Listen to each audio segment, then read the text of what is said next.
to sit down. Please, let's sit down. Please, let's sit down. Thank you. I'm going to name names. Llewellyn, sit down.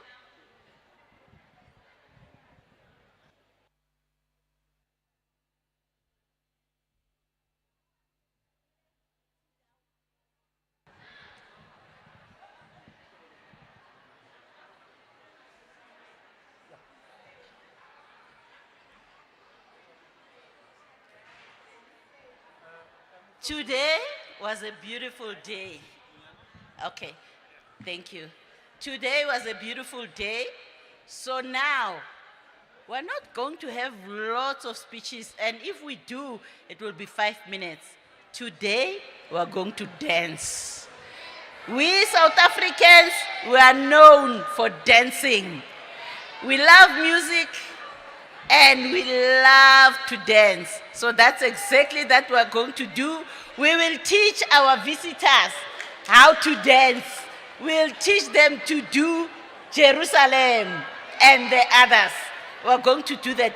Good evening. Good evening. I'm Mikato Komaluleke. I'm your program director now. It sounds like it's so high, but I would like to welcome the MEC, Honorable Bita Linkopane, member of the Executive Council, Department of Economic Development, Environment, Conservation, and Tourism. Here in the Northwest, she's the one that is responsible for the G20. She's the MEC who's been identified to be responsible for the G20. So all G20 members, you must know her when you are in this province because she's responsible for you. Honorable member, thank you so much. Guys, can you please sit down?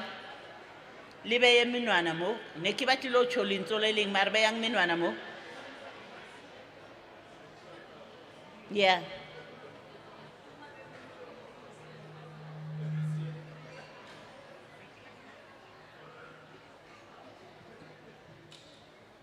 Thank you.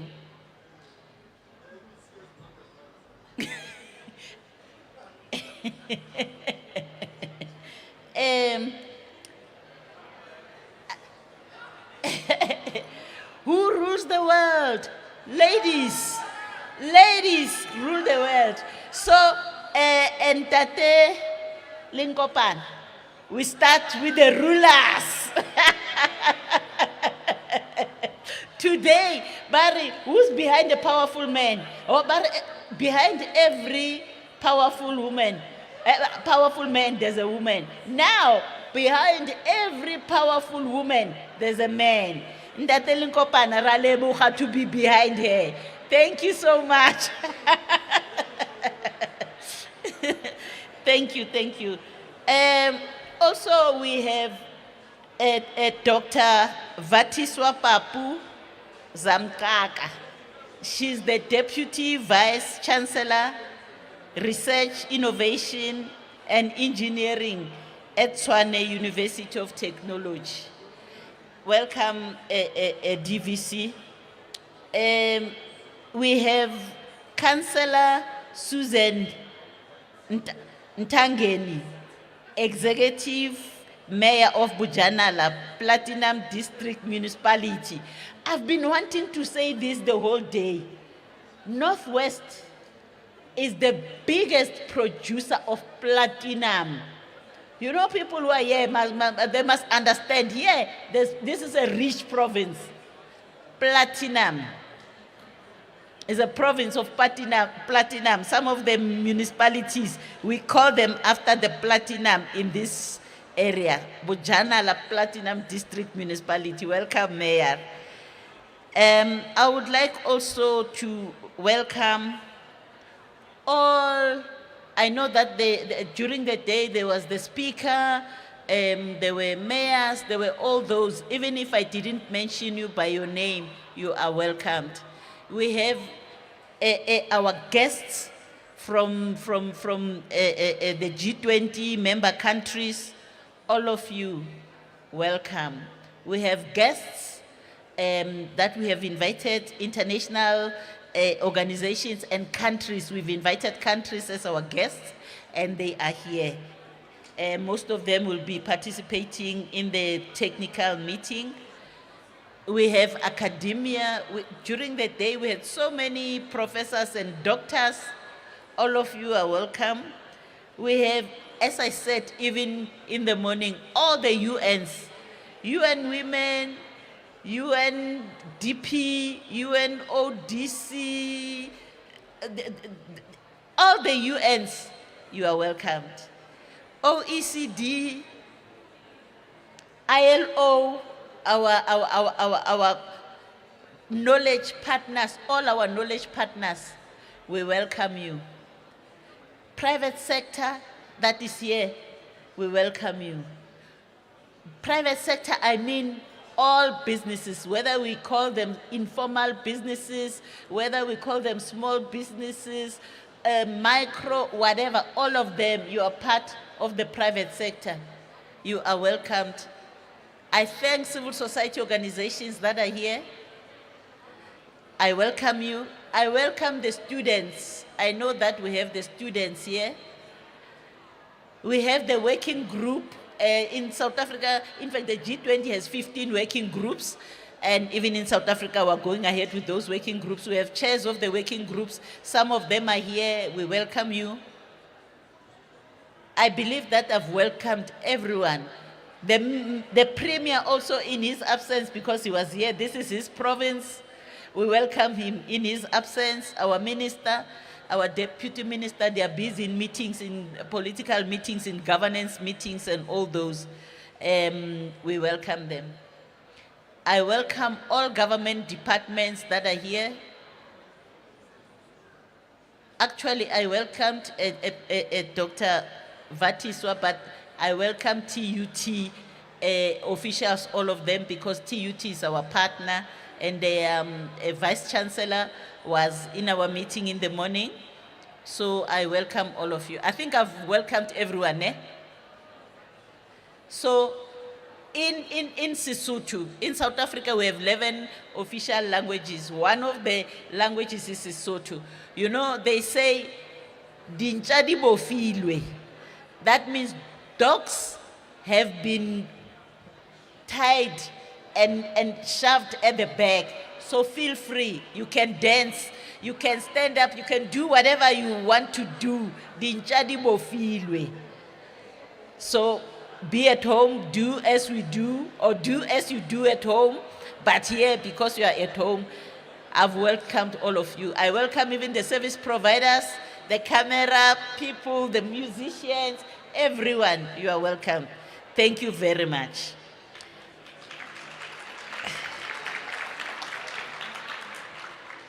Before I call the mayor to come, the district mayor to come and open, I just want to share something with all of you. And this is what I always say. You know, developed countries, everyone in that country is developed. They might not be at the same level, but when you talk about developed countries, everyone is developed, even women, youth, and persons with disabilities. So if women are not developed in a certain country, and remember, in South Africa, women constitute 52% of the population. And when you include youth and include persons with disabilities, it becomes worse. I think in all the countries, there are few countries where there would be more males, but mostly it's women. If women are not developed, then our countries will never achieve what they want. The World Economic Forum Global Gender Gap Report 2025 says projects that achieving full gender, projects that would assist us to achieve full gender parity will take 134 years with a current rate of development. With the current rate, if we want to develop women, young persons, persons with disabilities, it will take us 134 years, which means we need to double up. So whatever project that we want to do, if we're going to implement the project at the rate at which we are doing now, shame, 134 years, that means we will never achieve that, our children will never achieve it. So we have to double up. We have to double up so that we can close the gaps. Gender parity, in order to achieve gender parity, a lot has to be done. So we are not meeting for the sake of meeting. I know that I said we're going to dance, but as we dance, we must not forget that we're meeting here as these countries that are here, international organizations and everyone, to ensure that we close the gap. So it will take 134 years if we move at the rate at which we are moving. If we implement the projects that we are implementing now, it will take us 134 years. That means we need to double up in terms of education at school, removing the barriers, skills development, access to finance, and all those things. Thank you very much. Let's always remember that. Now I will request Councillor Susan Tabiseng, Executive Mayor of Bujanala, Platinum District Municipality, to come and open this meeting. Thank you.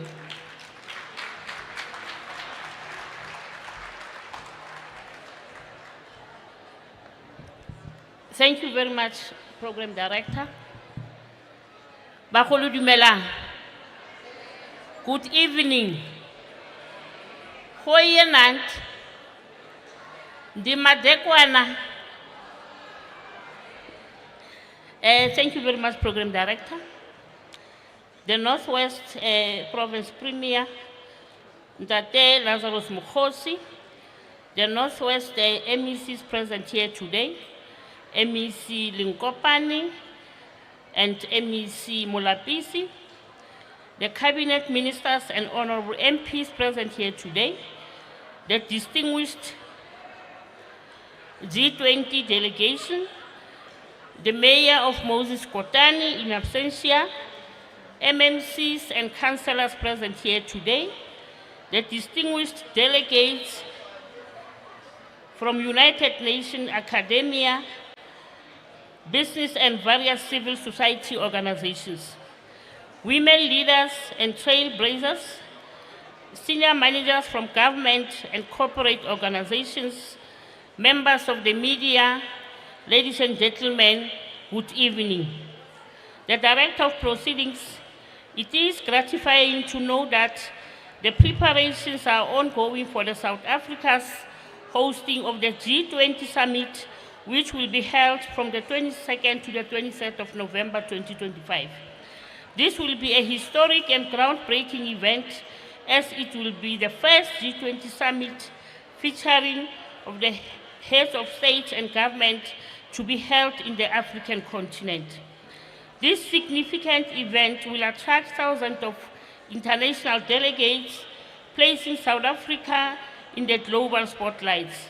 Therefore, ladies and gentlemen, this two-day G20 conference on the global innovative strategies and best practices on financial inclusion for women, it is a significant event leading up to the actual summit in the November 2025. It is against this backdrop that all of us here today cannot afford to falter, but to continue work tirelessly as witnessed at various roundtables and sessions during this two-day session. With a long-term view and objective to hosting a successful summit that will leave a lasting legacy for the generations to come, locally and internationally. It is a heartwarming to note that this particular conference focuses on the topic that is closest to my heart, namely the financial inclusion and empowerment of women. This is one of the socio-economic ills we must all defeat globally, thus eradicating poverty, inequality amongst women. This will beget a peaceful, balanced, and sustainable global economy.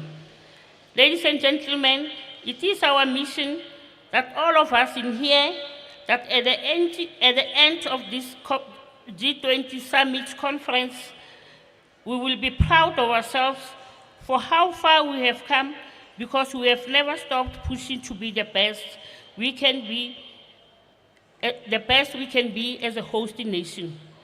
Program facilitator, the words of wisdom by the first president of a democratic South Africa, our late Tata Mandela, will always resonate with us. I will quote, "It always seems impossible until it is done," close quote.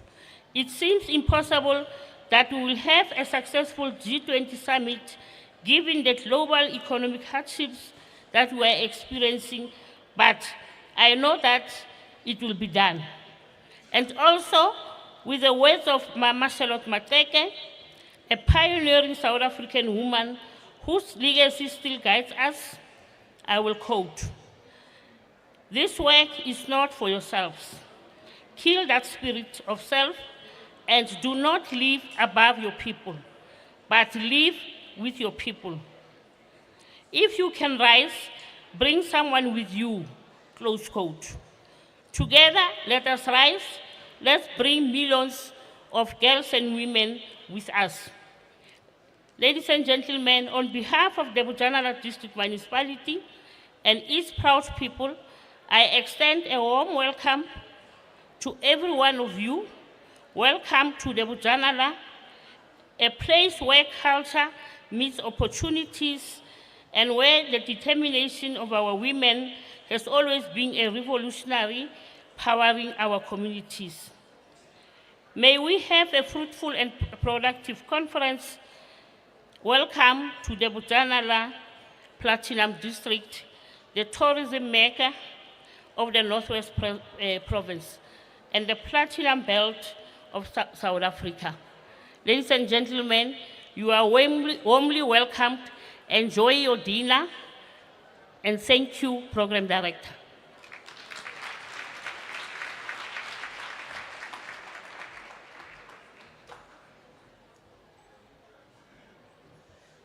Tswe. Ke kopa re respecting batho ba ba bolela, ne? People make noise. I'm not saying people shouldn't speak, but you are loud, and we are not competing with music. So can you please respect us? If you want to talk, you can go and talk outside. And I'm saying it with respect. But the noise is loud, please. Thank you. I would like also to welcome MEC Mulapis, who's the MEC for COCTA. COCTA is Cooperative Governance, Human Settlement and Traditional Affairs. Thank you very much, MEC, for joining us. Thank you. I am going to call the following people. All of them must follow each other. I'm not going to stand up and call them again. It's Miss Lainshri Mudli, Country Head of Visa, South Africa. Miss Lindy Wentlapo, Chief Financial Officer, WNR SITA, Kanaking Wholesale and Retail SITA. Miss Robin Oates, Head of Sustainable Finance, UN Women. Miss Lerato Likhodi, Governance Relations, Brand South Africa. All of you have got 5 minutes. Thank you very much. Each. 5 minutes each. Thank you.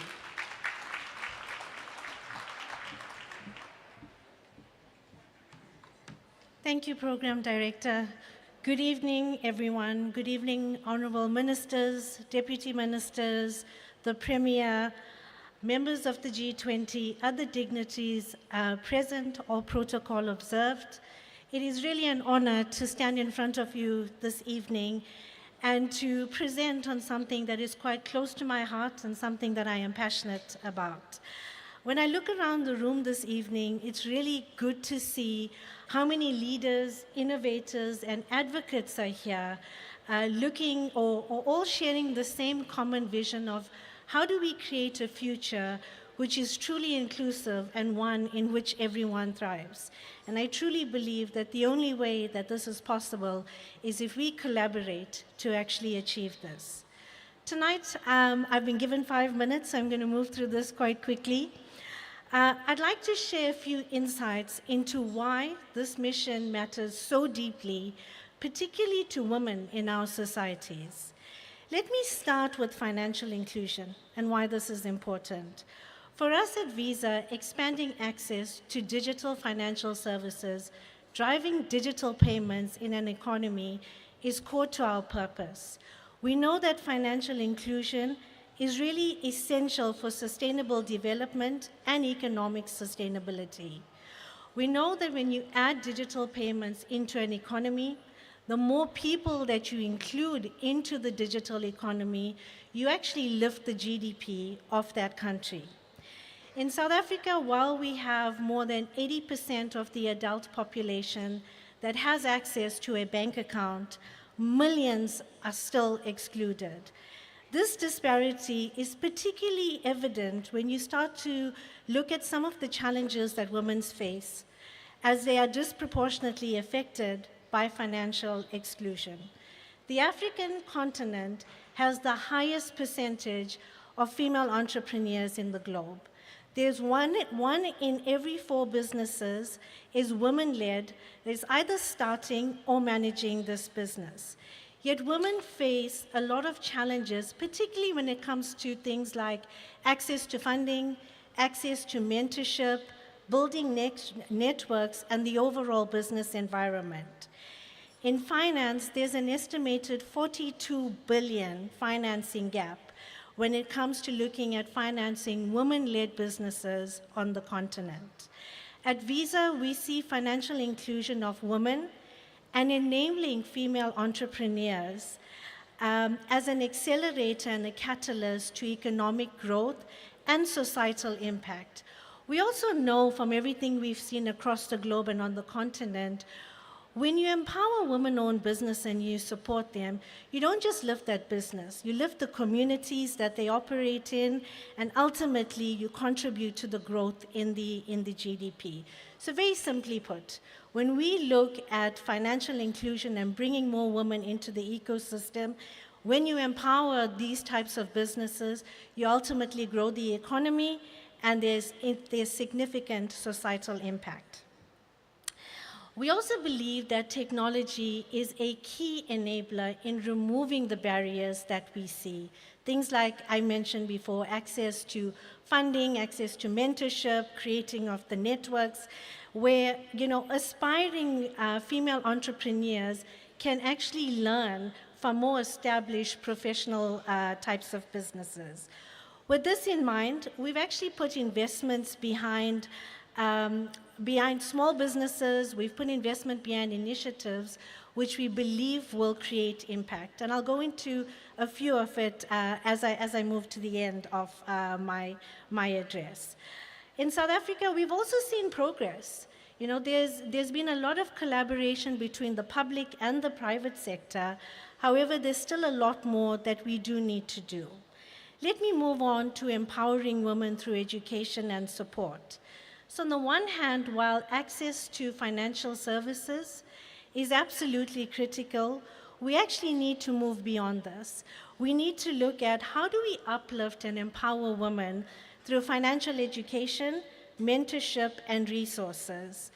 This evening, I really want to emphasize the importance of investing in women-led initiatives and supporting female entrepreneurs.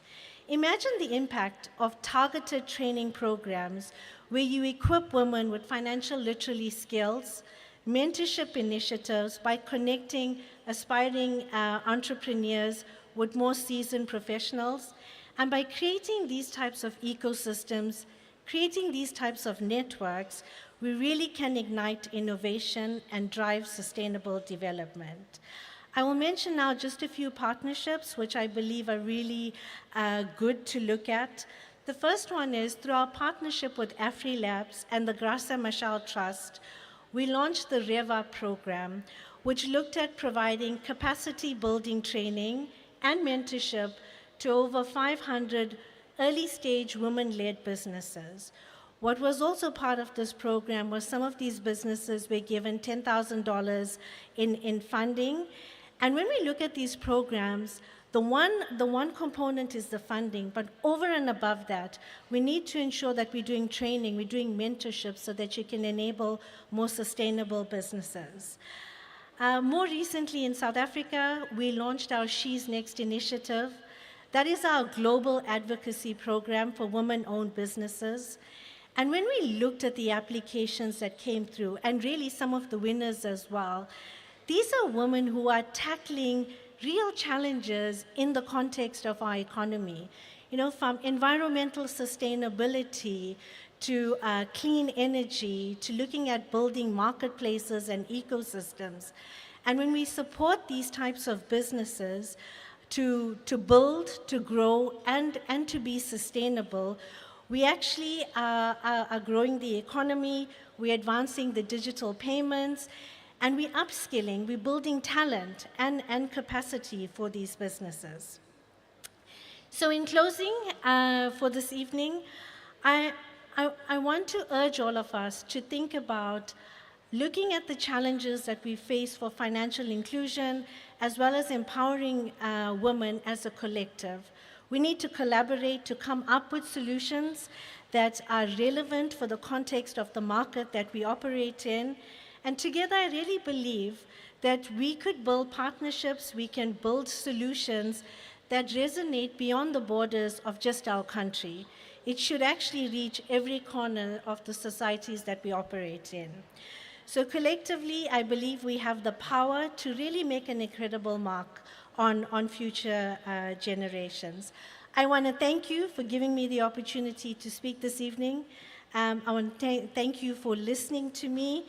And I really believe that, I really believe in a future where every woman has the opportunity to thrive. And together, collectively, across this room, we have the power to make that happen. Thank you, everyone.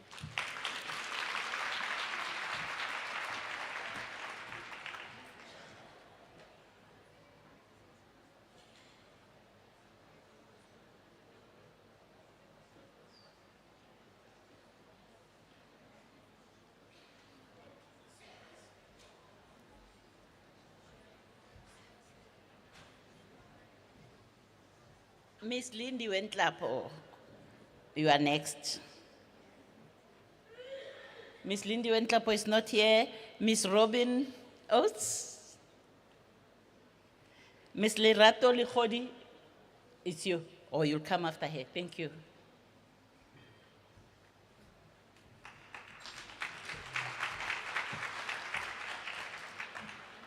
Thank you very much. Excellencies, distinguished guests, ladies and gentlemen, good evening. It's a true honor to join you tonight under South Africa's G20 presidency, one that in close alignment with UN Women's global mission has boldly prioritized women's economic empowerment and financial inclusion as core pillars of the global agenda. We are at crossroads. As we approach the 4th International Conference on Financing for Development, and mark 30 years since the Beijing Declaration and Platform for Action, we must confront a hard truth. Despite decades of summits, conferences, and declarations, progress for women and girls and the global economy still remains deeply uneven.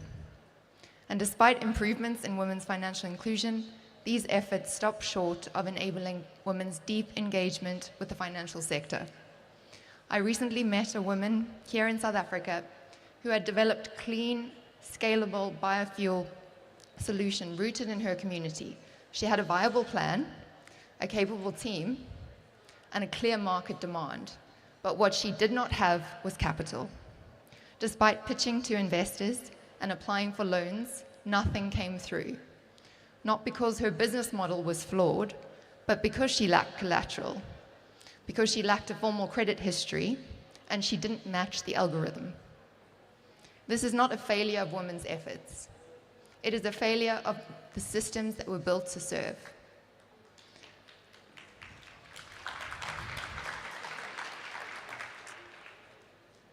We heard today about women in rural communities lacking financial inclusion. We also heard today about the missing middle, about businesswomen and entrepreneurs, many of you who are in the room today, who fall outside the micro and small category and who have their own set of challenges in obtaining financing. Globally, female-led businesses receive less than 3% of all venture capital worldwide. Less than 3%. Women are also 20% less likely to be approved for loans. And when they are, terms are worse. And in the informal sector, as we know, the barriers that women entrepreneurs operate in are even higher. At UN Women, we do not see financial inclusion as just a matter of access. Our work across over 90 countries has shown us that sustainable, inclusive finance is only possible when capital flows through systems designed with women at the core.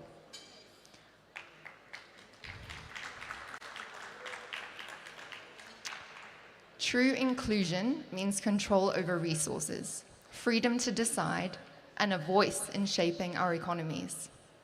Yet the barriers are systematic.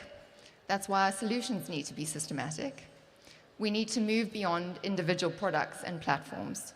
We must transform an entire financial system. Because financial inclusion is not the end goal, but it is the starting point for women's autonomy, resilience, and economic agency. And as we know, change is possible. The G20's Global Partnership for Financial Inclusion has laid critical foundations. Today's conference adds to that foundation. We must turn access into agency and commitments that we make today into capital. Innovations are already pointing the way. Many of you heard today about the work in gender bonds, where we're working with capital markets to ensure that capital flows all the way from the top down to the bottom. UN Women has led efforts to develop gender-responsive financial instruments, co-authoring global guidance and advising sovereign issuers and helping set benchmarks that align capital with gender equality outcomes.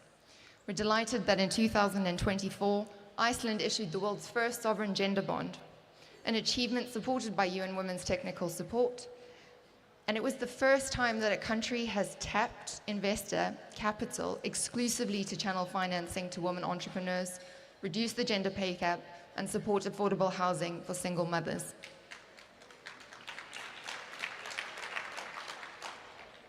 I think this is part of the recognition that capital markets are not neutral, and they must drive, and they can drive, gender equality.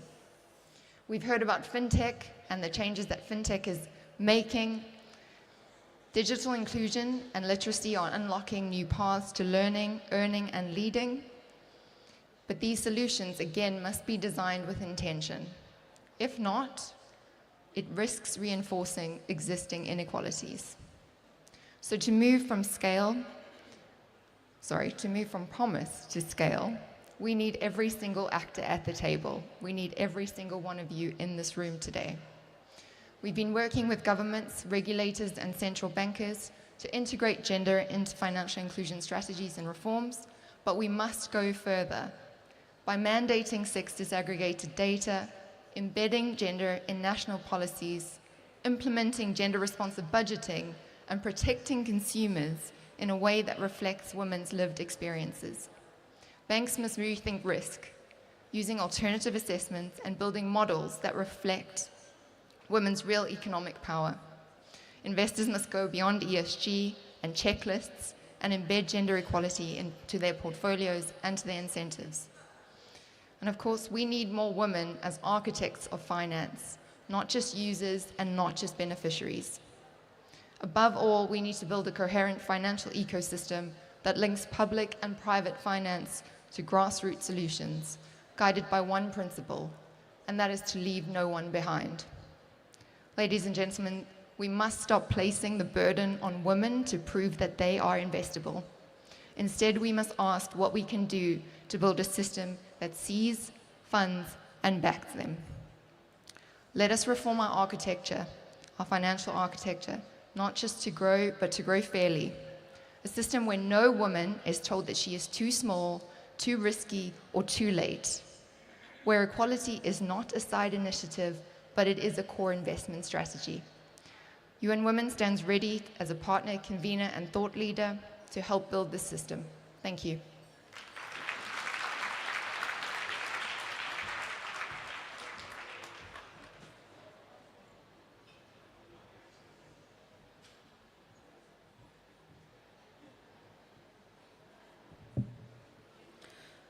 Honorable MEC, Honorable Mayor, Deputy Vice Chancellor, leaders from all sectors, G20 member state representatives, good evening.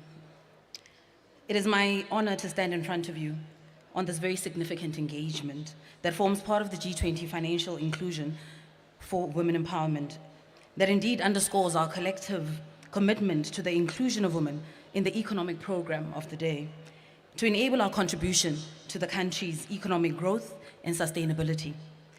It is also an honor for me personally to stand in front of you on this significant day. As a few hours ago, I was born not so many decades ago. And for any of you that had thought that I was 25, please do not internalize those thoughts. Be bold and speak about them loudly. With the knowledge of this happening, that I was scheduled to speak on this evening today, I had a call from my mother wishing me happy birthday. And she recalled the day when she was forced to drag her feet to look for a job, because if she had lifted her feet, the soles of her shoes would open wide. She recalled that this was at a time when women were hardly seen or heard, and where the thought of financial independence remained a dream for a mother of three like herself, who only had a Form 4 report and had no prospects of success. She was fortunate to have been given the opportunity to work and had the ability to work hard to build some kind of sustainability for her children and extended family. For many in our country, inclusion, empowerment, independence remain a dream. As a representative from Brand South Africa, an organization tasked with internationally positioning the South African nation brand positively for inward investment, and domestically working to advocate for social cohesion and active citizenship, our support and participation in this program highlights the power of inclusion in the transformation of our socio-economic hurdles into exciting opportunities for sustainable growth. With the keen focus of South Africa's G20 presidency, discussions have been tailored around pivotal areas such as youth engagement, women empowerment, trade, and industrial development. A compelling case has therefore been made for inclusive dialogue as a cornerstone for nation building, showcasing how various sectors can collaboratively enhance South Africa's reputation to foster a sense of unity. South Africa's nation branding efforts therefore carry the significant role, both domestically and internationally, of telling and promoting the narrative of inclusivity. While significant strides have been made in empowering women, the challenges still remain in areas such as economic participation, gender-based violence, and ensuring full implementation of gender-responsive policies. And this requires all hands on deck. Increasing women's access to the economy and addressing barriers such as informal sector dominance and lower wages is crucial. Addressing this serious issue is vital for the achievement of genuine equity and equality and the building of a strong nation brand. Esteemed guests, colleagues, we have the opportunity to change the narrative. And engagements such as these enable us to do that and provide the launch pads for the encouragement of collaborative efforts by women for women, as well as the conceptualization and development of plans to move forward and elevate the plight of women, to bring effective transformation that will positively impact their lives and, in turn, those of societies that depend on their might. By empowering women, societies unlock a vast pool of talent, ideas, and resources, leading to greater economic growth and more inclusive governance. Empowering women leads to improvements in various social indicators. When women have equal access to education, employment, and economic opportunities, they contribute significantly to the economy and society. As the Deputy Minister in the Presidency said this morning, placing the levers of economic power in the hands of women is not a charitable act, but a necessary step that requires collective resolve. We must change the narrative, and we can only do it together. Ke a leboha.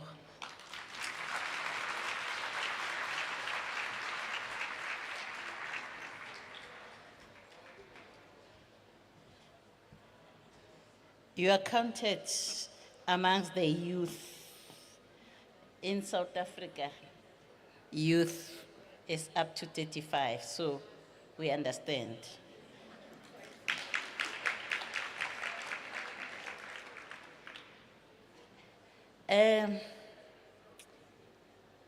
Robin, as we were speaking here, I thought every woman must buy a camp chair. When there's a table where they don't involve women, women must come with their camp chairs to put their chair so that they can sit at the table. They don't have to wait to be given a chair. And it's true, what you were saying about women who have good ideas, but not getting the funding because they don't have the collateral, no credit history, and then obvious, not within the algorithm. I met with the APSA, I think he was a deputy CEO of APSA, and I asked the question, have you ever done research on how many men go bankrupt and you still fund them after they come back? The World Bank has done a research that showed that women pay. Women, when you borrow the money, they pay, but still they don't get. So that's why women need to buy their own camp chairs and go and sit there and make sure that they push people who doesn't make correct decisions out of their chairs or out of the table. But yes, I agree with you, and thank you for the support. You know, you spoke about education, you spoke about all those. I thought I was going to read this quote before the DVC comes in here. This is Nelson Mandela's quote. He says, "It is through education that the daughter of a peasant can become a doctor, that the son of a mine worker can become the head of the mine, that a child of farm workers can become the president of a great nation like South Africa. It is what we make out of what we have, not what we are given, that separates one person from another." DVC, I've challenged many universities that I get in contact with that you are responsible for the basic education. For the schools that are in the places where you are responsible for them, because the next thing when they complete matric, universities say, but they don't qualify. Who will make them qualify? Because it is the universities that should make them qualify. Work with them once they're still down there. So I'm challenging you. So I want to hear what you are going to say here. Thank you very much.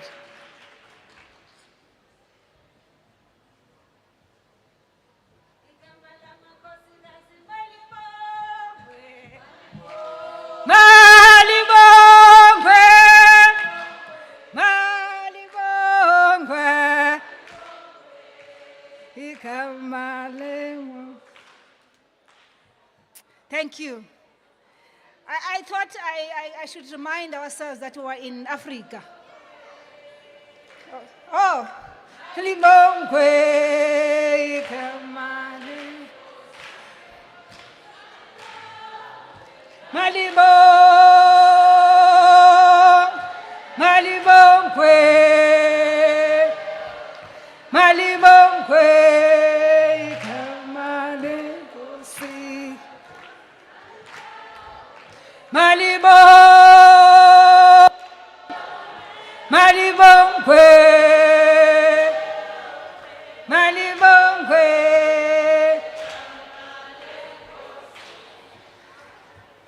Wathinta abafazi.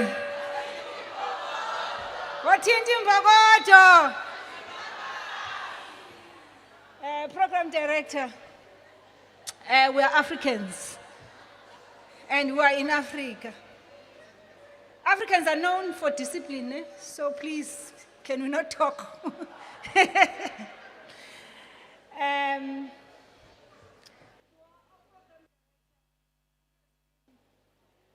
It's quiet now.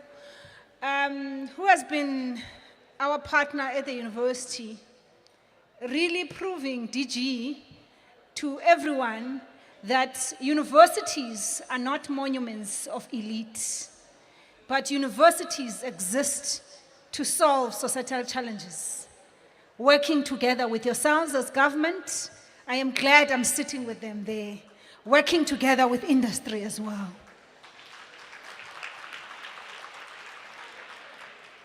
We are so resolute as universities. There's 26 publicly funded universities on the land. We are so resolute in our pursuit to make the necessary change that is required based on the pressing societal challenges. Before I get off track, Sanbonan, Dumelang, Molweni Betuna, Abshen, good evening. Good evening, ladies and gentlemen. I am carrying greetings. I stand on the protocol that has already been established. I know that I'm standing between yourselves and food, so I don't want to waste time. So I would like to humbly acknowledge all the dignitaries in the room.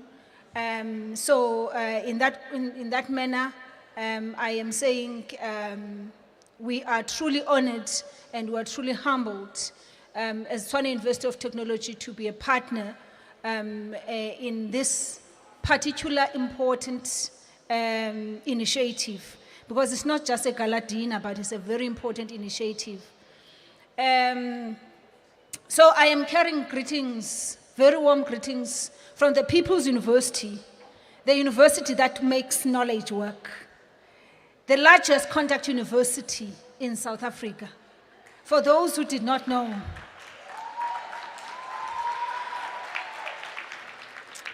our university is having a total of 63,000 students. 63,000. There is no university on this country that is having that number. That is a contact university. And of course, UNISA, not being a contact university, is having a bigger number. But contact university, we are the largest. We are present in 3 provinces, honorable members. We are present in 3 of the 9 provinces of this country. We are having 6 campuses, 7 faculties. Out of those faculties, we are the only university that is having a standalone ICT faculty. So I'm carrying greetings from the university that is a home to the Institute for Future of Work. TUT was the first university to establish the Institute for Future of Work to bridge the gap between industry and academia, utilizing 4R technologies.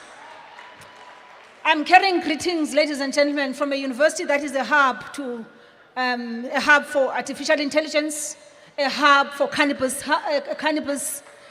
focusing on therapeutic benefits of cannabis. I'm carrying greetings from a university that is hosting the best Center for Entrepreneurship Development.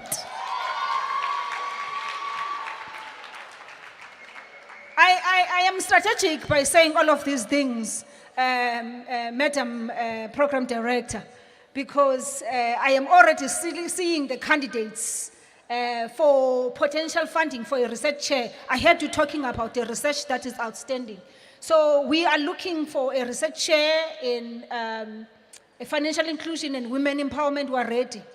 So I always challenge the CEOs of the SETAs when I speak to them, and I say, you colleagues are shooting yourselves in the foot, because you give us as universities scholarships, maybe 2 million rand, 2.5 million rand for our students, which is good. But we are not leveraging on the investment.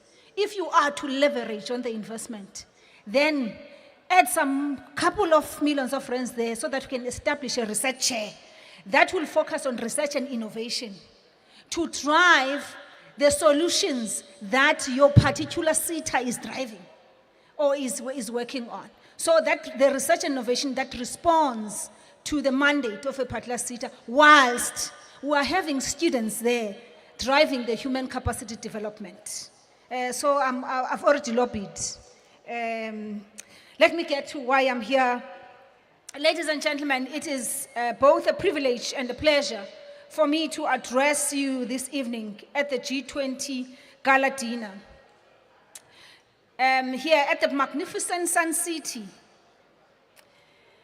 As I said, I am really bringing warm greetings, and I'm really saying this on behalf of my Vice Chancellor as well as on behalf of the entire executive management team of TUT.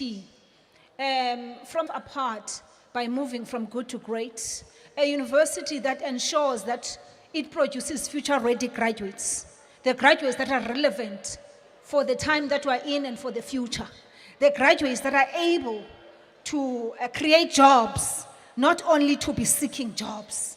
That's the university where I come from. If you don't believe me, go and check us out. Our students, as early as obtaining just an advanced diploma or a national diploma, they are snatched by industry because we are so determined to produce future-ready graduates. So our curriculum, it is characterized by entrepreneurship. Our curriculum is really characterized by 4R technologies. So I am bringing greetings from such a university. Madam Program Director, you spoke about our role in ensuring that we produce, also, or rather we prepare those who are still in high school. Universities are having 3 roles. Ne? One is teaching and learning. Those are common mandate of universities. Teaching and learning. 2, research and innovation. 3, community engagement. And through our community engagement initiatives, we do adopt schools, we do work with a number of schools, even outside of the country. Our solar car, you know that we have manufactured through our students, a solar car that can drive from here to Namibia. So our solar car in 2023 was driven to Namibia as part of the community engagement. So this is a car that is responding to the scourge of climate change. It has been manufactured by our students. So they are not seeing the car the first time when they work for Volkswagen or for Mercedes-Benz. They are able to manufacture cars in various fields of engineering. So it is really exciting for us to be here on a topic that is very close to my heart, a topic that really speaks to women. Allow me to say that South Africa is a land of great diversity, and we are honored to host you, ladies and gentlemen, in the spirit of Ubuntu, that deeply rooted belief that I am because we are. In that spirit, I trust that you have already felt the warmth of our people, the richness of our culture, and the shared purpose that binds us all here this week. This conference on financial inclusion is more than just an event. It is a call to action. Across borders and backgrounds, we are united in our commitment to ensuring that no woman, no youth, and no persons with disability is left behind in the global economy. Inclusion is not a favor. No one is doing us a favor by including us. We're not begging to be included. We deserve to be included. Inclusion is not a favor. It is a foundation for innovation, for justice, and prosperity.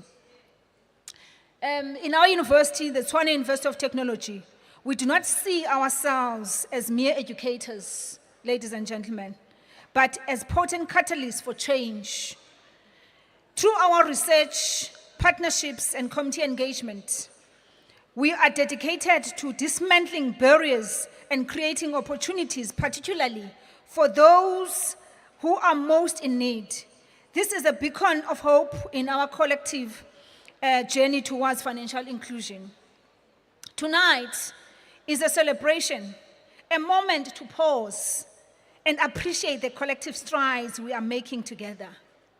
Let it also be a moment to imagine boldly, to see beyond limitations and envision a future where inclusion is not a theme, but it is a norm.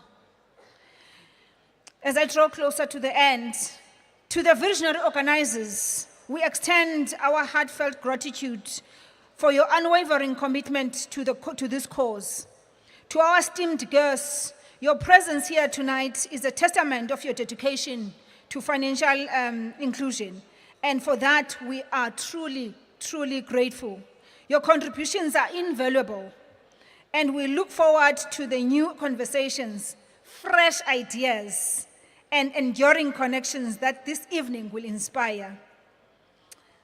Enkosi, thank you and enjoy the evening. In my language, I say, amaqobokazana ke angalala endleleni ngabe kunyembelekile. Kufayayo ke nto zakuthi, we are the ones we have been waiting for. The time has come, the time is now, and we are taking the bull by its horn. We have what it takes as women. Let's run and ensure that we unleash the potential from each and every woman, irrespective of the location, especially those that are marginalized. It is our duty to lift as we rise. Thank you so much.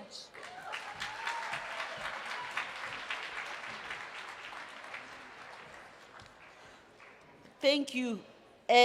South Africa is diverse. We have those that have clicks. You heard a saying, I don't have the clicks.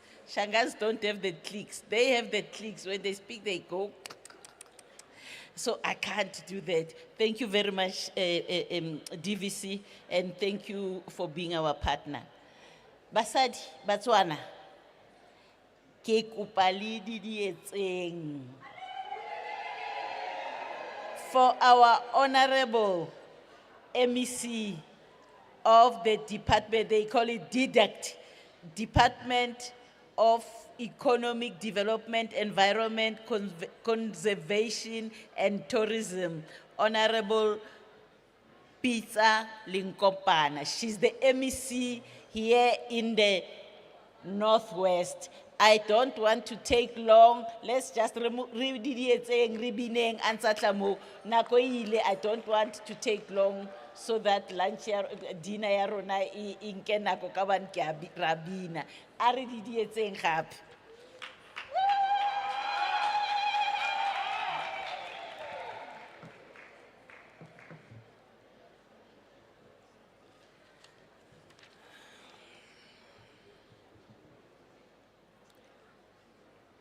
Dumelang bagaetsho. Dumelang bagaetsho. Program Director, DG, and the DG of the Northwest Government. Batlotliwa botlhe fela bagaetsho ba ba leng ka kwano lwa tlotliwa. Let me also extend the greetings to Professor Tingiko Maluleko, the Vice Chancellor and Principal of Swan University of Technology, the House of Traditional Leaders and the Question in absentia, members of the Diplomatic Corps, United Nations representatives, and the representatives of the G20 states. Bagaisho, as we gather here for this crucial conference on financial inclusion and women empowerment, themed advancing financial inclusion, entrepreneurship, and gender equality, I trust you have already begun to experience the unique and the charm and the warm hospitality that defines our beautiful province, and are hard at work dividing these inclusive priorities. The representative from the university was explaining the type of university she represents, whilst the executive mayor of Bojanala, my sister, have introduced and welcomed you to the District of Bojanala. Let me also put it to say, the Premier of the Northwest will not agree with me if I cannot once more put this thing that the province that is hosting this important conference is a very special province, and it is so unique, and it is indeed a province of choice that will actually make you actualize what is contained in the priorities of the G20 as outlined by the presidency of the G20. This province has got 4 districts that will attract you, and the Premier has indicated this morning that you must not just come for a conference and we want money. I was rightfully introduced to be the MEC of Economic Development, was sitting here on an understanding that as you live here to your different countries and establishments, you should be able to commit that you are going to invest in this province. As you live here, part of what you are doing, I'm excited that I see you are taking some classes. We're administering licenses of liquor, and it is out of permit that you are taking those classes. But key to everything, this is a province of platinum. This is a province of tourism. This is where you are seated. We are hosting our Big Five, and we are excited that this conference is not going to be just in the boardroom, but we would also attract investments to this space. Program Director, financial inclusion for women is not charity. It is smart economics. It is sound policy and a matter of social justice. It must be the centerpiece of any credible development agenda. We are truly committed to the aspiration of the Agenda 2063, the Africa we want. Then we must boldly confront the deeper gender disparities embedded within our financial systems. Across the African continent, women are the backbone of the informal economies, the small-scale agriculture, the digital economy, and the community development. And yet they remain marginalized in access to credit, to land ownership, to financial education, and the digital tools. The venture capital, the microfinance, and the institutional funding remain largely out of reach due to the gender bias, the credit constraints, and the discriminatory lending practices. We must confront the structural sexism that continues to deny women access to the financial and the economic independence. It is not just an African issue. It is a global issue, and this is the issue that must be central to the G20 deliberations if we are truly to honor the commitments of the 2063 agenda of the AU, the Africa we want.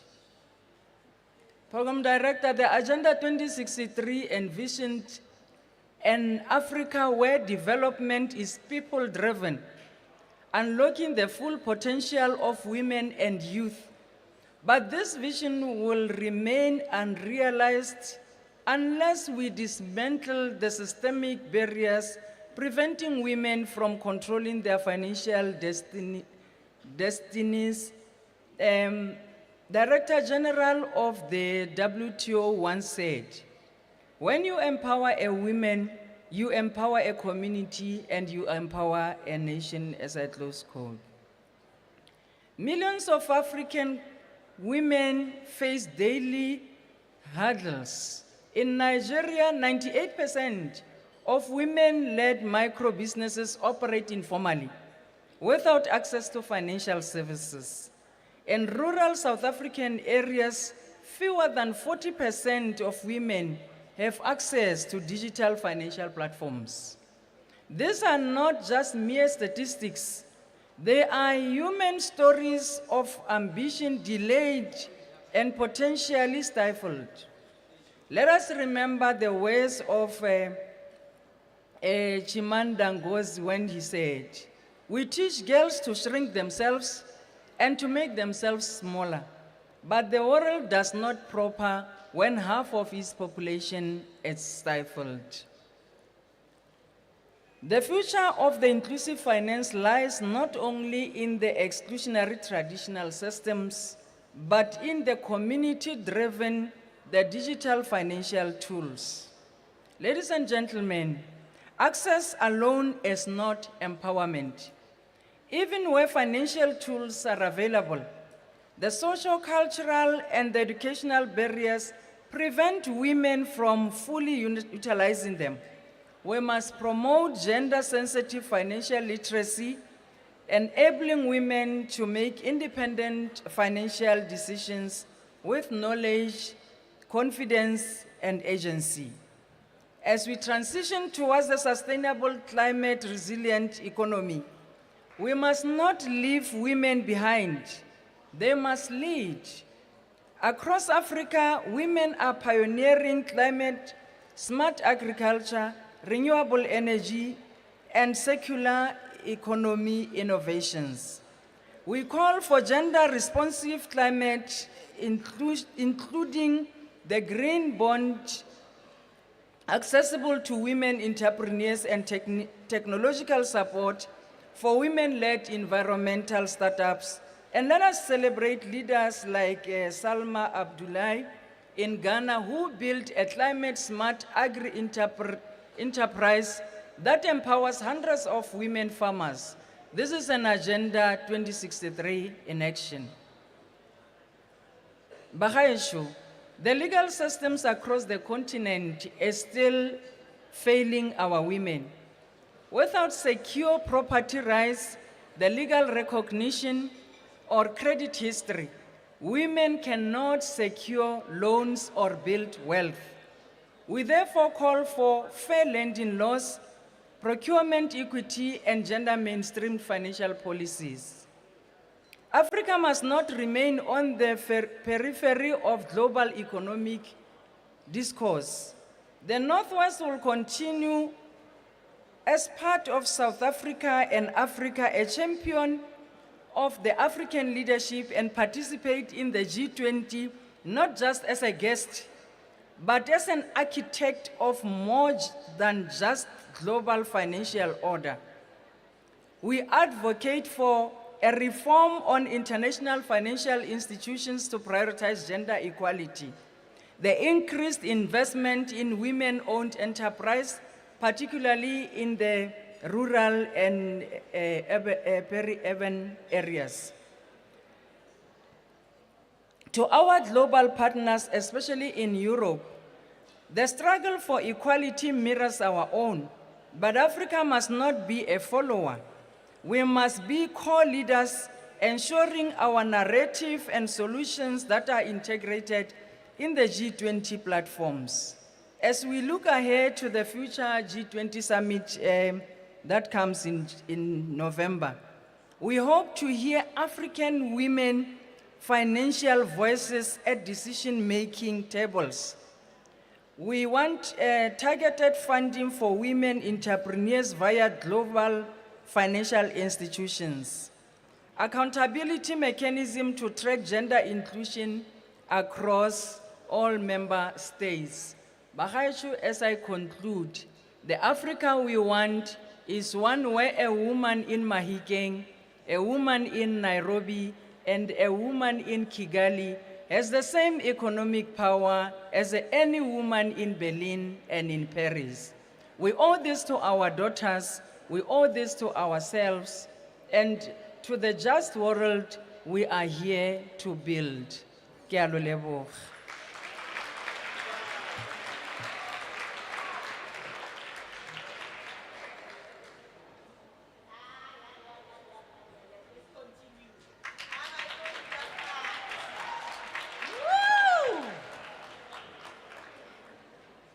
Yes, we must teach our young girls to know who they are. Thank you very much. Without wasting time, I would like to call the DG of the province of Northwest to come and close. Thank you, DG.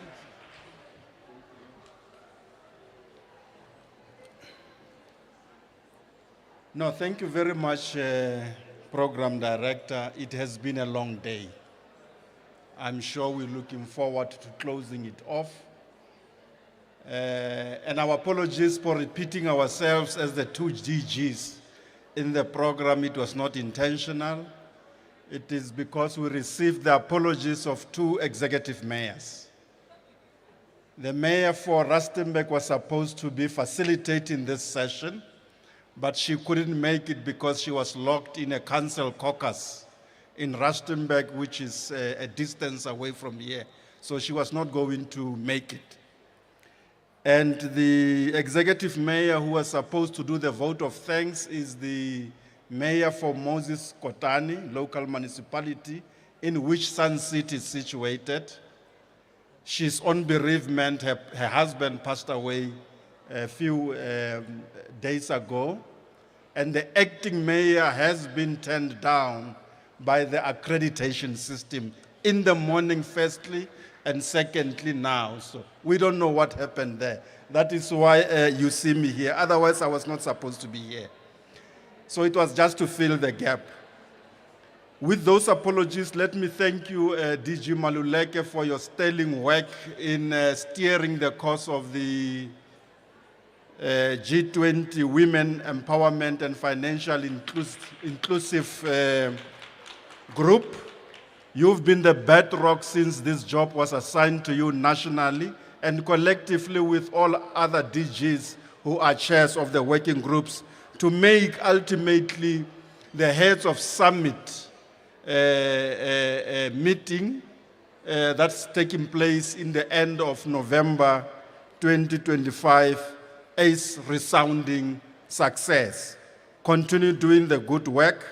We must also say to the Tshwane University of Technology, the VC and the DVC, we value and appreciate your partnership that has been struck together with the Department of Women, Youth and Persons with Disabilities, and to walk with them along the path towards the end of November 2025. Let us also thank all the women who did the messages of support from Visa South Africa, from the head of Sustainable Finance, UN Women, and the brand South Africa for incisive and encouraging messages that really fit well with what we are here for in this conference. Thank you so much. Let me thank finally our Honorable MEC Lenkopane for the sterling message gracing this occasion. The MEC is a champion appointed by the Premier to coordinate all the G20 initiatives in the Northwest Province, be they for women, be they for tourism, be they for employment, she will be carrying the torch for the Northwest Province. Continue giving that political leadership and direction, MEC. We commit to help you at the administrative level to deliver what is required for the Northwest Province. To the representatives of the G20 countries who are here, thank you very much for gracing this occasion from today up until Friday, including all the international, continental, and multilateral institutions that are supporting this event. Thank you so much. We really appreciate your attendance. To all delegates, as well as our esteemed guests, thank you very much. We value your presence in this conference, and we hope that from today up until the Friday when we part, all of you would have made contributions to shaping financial inclusion for women. As we normally say in South Africa, let's remain committed for the attainment of financial inclusiveness of women, and let us derive the strength to do so from what we normally say during the difficult times in our political battles. To that we say, a luta continua. Thank you very much. This gala dinner is closed on that note. Thank you very much, Program Director. Thank you, DG. Someone from the office, Kile, who's going to say how we are going to eat? The first table, how is the arrangement? This is the only place. There's how